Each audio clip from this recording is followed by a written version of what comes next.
మీరు morning coffee order చేస్తే farmer, truck driver, shopkeeper, bank అందరూ కనెక్ట్ అవుతారు. ఇది ఎకానమీ.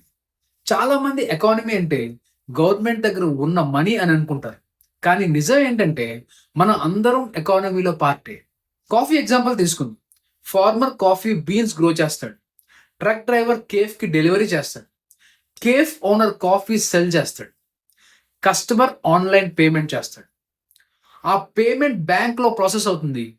కాఫీ ఓనర్ ఎంప్లాయీస్కి శాలరీ ఇస్తాడు. ఎంప్లాయీస్ గ్రోసరీస్ కొంటారు. ఇది ఫుల్ మనీ సైకిల్. ఇదే ఎకానమీ.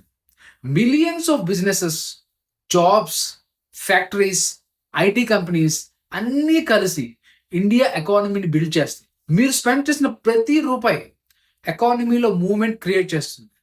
మరి కంట్రీ ఎకానమీ సైజ్ ఎలా మెజర్ చేస్తారు? జీడిపి అనే కాన్సెప్ట్ ఉంది. అది నెక్స్ట్ ఎపిసోడ్లో సింపుల్గా ఎక్స్ప్లెయిన్ చేస్తాం. ఫాలో అవ్వండి డికోడ్ ఐఆర్ఎల్.